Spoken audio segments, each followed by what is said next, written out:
ಇಂದು ನಾವು ನೋಡುತ್ತಿರುವುದು ಗಿಡವನ್ನಲ್ಲ, ಆಯುರ್ವೇದವೆಂಬ ಋಷಿ ಪರಂಪರೆ ನಮಗೆ ನೀಡಿದ ಬುದ್ಧಿಯ ಕಲಶವನ್ನು. ಅದರ ಹೆಸರು ವಿಷ್ಣುಕಾಂತಿ. ಚರಕ ಸುಶ್ರುತರು ಇದನ್ನು ಶಂಖಪುಷ್ಟಿಯ ವರ್ಗದ ಮೇದ್ಯ ರಸಾಯನ ಎಂದರು. ಮೇದ್ಯ ರಸಾಯನ ಎಂದರೆ ದೇಹವನ್ನು ಮನಸ್ಸನ್ನು ಯೌವನವಾಗಿಡುವುದು. ಇದರ ರಸ ತಿಕ್ತ ಕಷಾಯ, ವಿಶಾಖ ಮಧುರ, ವೀರ್ಯಶೀತ. ಅರ್ಥವೇನೆಂದರೆ ಸಿಹಿ ಮತ್ತು ಒಗರು ಮಿಶ್ರಿತ ದೇಹದ ಉಷ್ಣವನ್ನು ತಣಿಸಿ ಜೀರ್ಣವಾದ ಮೇಲೆ ಸಿಹಿ ಫಲವನ್ನು ನೀಡುತ್ತದೆ.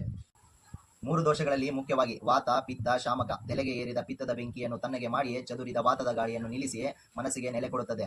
ಅದಕ್ಕೆ ಇದನ್ನು ಆಯುರ್ವೇದ ಸ್ಮೃತಿ ಮೇಧ ಬುದ್ಧಿವರ್ಧಕ ಎನ್ನುತ್ತದೆ. ಮರವಿನ ಮಬ್ಬನ್ನು ಸೀಳುವ ಜ್ಞಾನದ ಕಿರಣ ಇದು.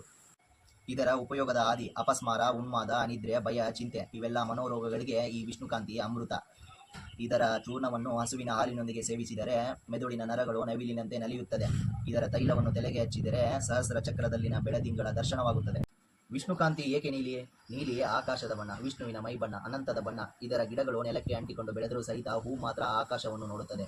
ಹಾಗೆಯೇ ಯೋಗಿ ಈ ಲೋಕದಲ್ಲಿ ಇದ್ದರೂ ಲಕ್ಷ್ಯ ಮಾತ್ರ ಪರಮಾತ್ಮನೆಡೆಗೆ. ಆಯುರ್ವೇದ ದೇಹವನ್ನು ಶುದ್ಧ ಮಾಡಿದರೆ ವಿಷ್ಣುಕಾಂತಿ ದೇಹವನ್ನು ದೇಗುಲ ಮಾಡುತ್ತದೆ. ಇದರ ಪ್ರತಿ ಹನಿಯ ಕಷಾಯವೂ ಒಂದು ಮಂತ್ರ, ಇದರ ಪ್ರತಿ ಹಸಿರ ಎಲೆಯೂ ಒಂದು ಪ್ರಾಣಾಯಾಮ. ಋಷಿಗಳು ಹೇಳುತ್ತಾರೆ, ಯದ್ ಬ್ರಹ್ಮಾಂಡೆ ತತ್ ಪಿಂಡಾಂಡೆ, ಅಂದರೆ ಬ್ರಹ್ಮಾಂಡದಲ್ಲಿರುವುದೆಲ್ಲವೂ ಪಿಂಡಾಂಡದಲ್ಲಿ ಇದೆ ಎಂದರ್ಥ. ಈ ವಿಷ್ಣುಕಾಂತಿಯ ಪುಟ್ಟ ಹೂವಿನಲ್ಲಿ ವಿಶ್ವವೇ ಅಡಗಿದೆ. ಇದನ್ನು ಸೇವಿಸುವುದು ಎಂದರೆ ವಿಶ್ವ ಚೈತನ್ಯವನ್ನು ಆಹ್ವಾನಿಸುವುದು ಎಂದರ್ಥ. ಆದ್ದರಿಂದ ವಿಷ್ಣುಕಾಂತಿಯನ್ನು ಕೈಯಲ್ಲಿ ಹಿಡಿದಾಗ ಭಾವಿಸಿ, ಇದು ಕೇವಲ ಸಸ್ಯವಲ್ಲ, ನಿಮ್ಮ ಬುದ್ಧಿಯ ಕತ್ತಲೆಯನ್ನು ಕಳೆಯಲು ವಿಷ್ಣುವೇ ಹಿಡಿದಿರುವ ಈ ಹಣತೆ. ಕೊನೆಯ ಮಾತು, ಆರೋಗ್ಯವೆಂದರೆ ರೋಗ ಇಲ್ಲದಿರುವುದಲ್ಲ, ಆನಂದ ತುಂಬಿರುವುದು. ಆ ಆನಂದದ ದಾರಿಯೇ ಈ ವಿಷ್ಣುಕಾಂತಿ. ಈ ವಿಷ್ಣುಕಾಂತಿ ಸಸ್ಯಗಳು ಬೇಕಾದಲ್ಲಿ ನನ್ನನ್ನು ಸಂಪರ್ಕಿಸಬಹುದು. ನಿಮ್ಮ ಮನೆ ಬಾಗಿಲಿಗೆ ತಲುಪಿಸುತ್ತೇನೆ. ಕಮೆಂಟ್ ಬಾಕ್ಸ್ನಲ್ಲಿ ವಿಷ್ಣುಕಾಂತಿ ಎಂದು ಕಮೆಂಟ್ ಮಾಡಿ. ಮತ್ತೆ ಸಿಗ್ತೀನಿ ಮುಂದಿನ ವಿಡಿಯೋದಲ್ಲಿ. ನಮಸ್ಕಾರ ಗೆಳೆಯರೆ.